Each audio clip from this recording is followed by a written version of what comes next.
Boa tarde a todos.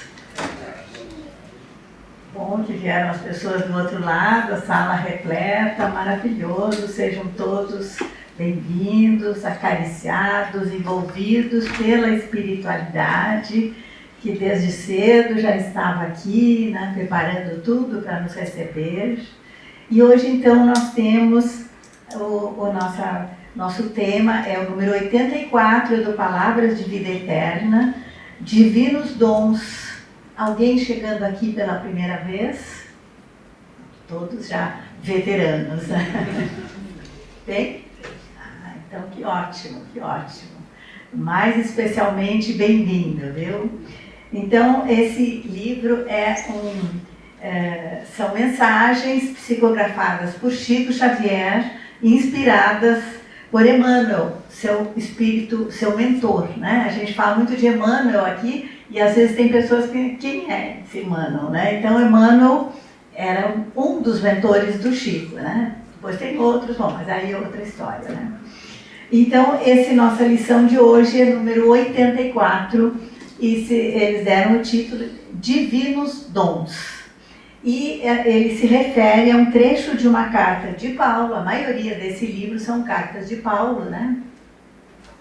A Timóteo, aqui já tem algo diferente, porque a maioria das cartas aparece os lugares para onde ele escreveu, né? Aos Colossenses, aos Filipenses e tal. E essa é a Timóteo, porque já é das últimas cartas e Timóteo era um discípulo de Paulo. Então aqui ele já está, então, querendo orientar o seu discípulo, né? Então, o trechinho escolhido é o seguinte: porque Deus não nos deu o espírito de temor, mas de fortaleza, de amor e de moderação. Então, aí nós já temos assim... É o espírito. Então, o primeiro item dessa carta, desse trecho, é a questão do temor, né? Então, ele diz que Deus não nos deu espírito de temor, né? E é interessante que na Bíblia e mesmo em outros livros, essa questão do medo e do temor aparece mais ou menos umas 300 vezes. Lógico que eu não tive tempo de olhar as 300 referências ao temor, né? Mas é algo assim que é bem forte, né? Então, tem uma parte do temor, do medo, que é positiva, porque é uma cautela, não é? Se a gente não tiver um pouco, né, de um certo receio de situações novas, de situações perigosas, não é? É uma proteção. O que não é bom é a gente deixar esse medo, esse temor nos dominar, né? Se tornar um pavor, né? Se tornar um pânico. Então, isso é que a gente deve procurar, não vou dizer dominar, mas assim, administrar, né, gente? Porque nem sempre é fácil, né? A gente vai, aos poucos, vendo na nossa vida que nós temos situações a evitar, não é? Lugares a evitar. Eu não vou dizer pessoas, cada um sabe, né, da sua vida, né? Mas então eu acho que assim, o sinal, o temor, é uma sinalização para nós. Mas todas as referências, eles nos dizem que a gente deve procurar afastar isso da nossa vida, né? Porque a frase é bem clara: Deus não nos deu espírito de temor, né? Mas de fortaleza, amor e moderação.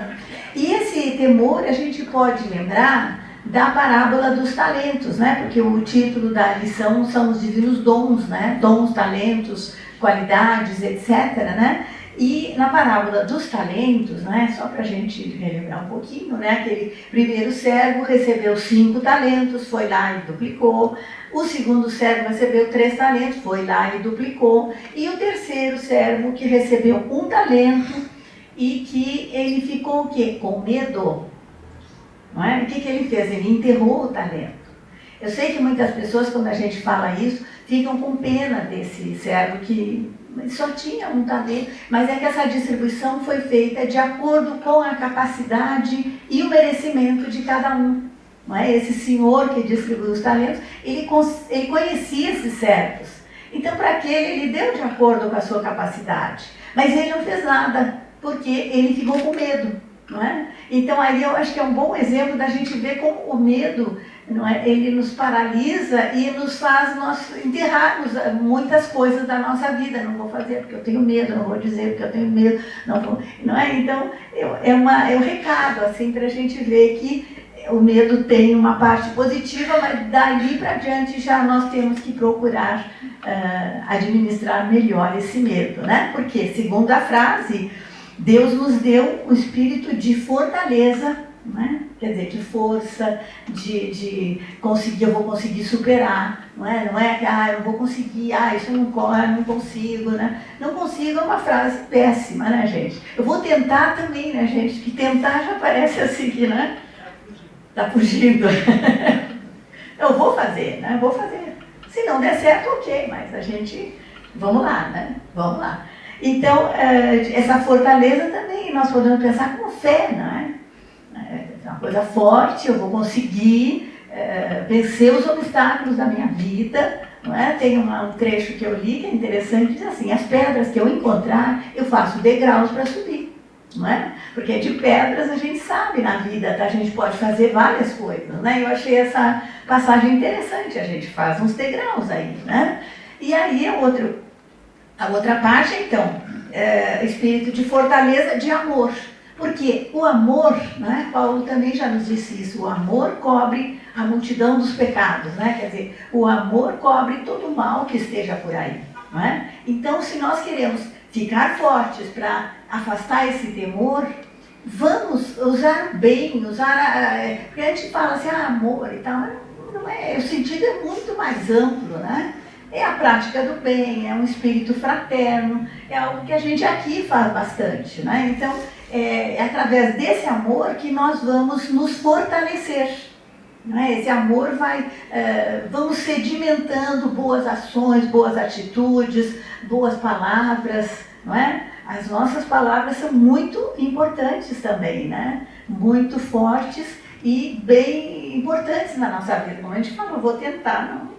A partir de agora não vamos tentar mais nada, gente. Agora a gente já está na hora de agir, né? Mas agir firme, né? E esse mesmo livro aqui, do Palavras de Vida Eterna, na lição 4, ele fala, o título é Amor e Temor. Né? Então ele diz assim, ó, o perfeito amor lança fora o temor. Quer dizer, então nós vamos vendo que esse é o caminho, né? Que o amor fortalece. A outra lição boa daqui também é o número 10, que é para vencer o mal. Isso é uma passagem muito importante de Paulo, que é para vencer o mal não é com o mal, é com o bem. Porque entre o bem e o mal, o bem se sobressai e neutraliza. Pode ser que aparentemente em algumas situações o mal se sobressaia, mas no fim é tudo bem, né? Então, depois nós temos a número 56, que é não se perturbe. Essa passagem é muito importante quando Jesus nos disse, na vida tereis tribulações. Quer dizer, ele está nos sinalizando, não vai ser fácil, né? Mas aí ele diz assim, mas não se perturbe. Né? É um sinônimo de não tenho medo, né? Ele sempre estará conosco. Não se perturbe o vosso coração. Então, acho que é uma frase boa, quando a gente tiver uma dificuldade, um dia difícil, não se perturbe. Né? Ele diz, às vezes aparece como não se turbe, mas é a mesma coisa, né? E aí nós vamos chegando no nosso final, né, gente? Que é importante a gente agir e não falar, né? Não ficar só falando, né, gente? Mais frases aqui, ó. Não tenha medo, não desanime, o Senhor irá diante de nós, estará conosco e não nos deixará e não nos abandonará. E depois eu gosto muito desse trechinho do Salmo 91, aquele salmo lindo, né? E que lá no final ele diz assim, nenhum mal te sucederá, porque aos seus anjos o Senhor dará ordem a teu respeito para te guardarem em todos os teus caminhos. Muito obrigada.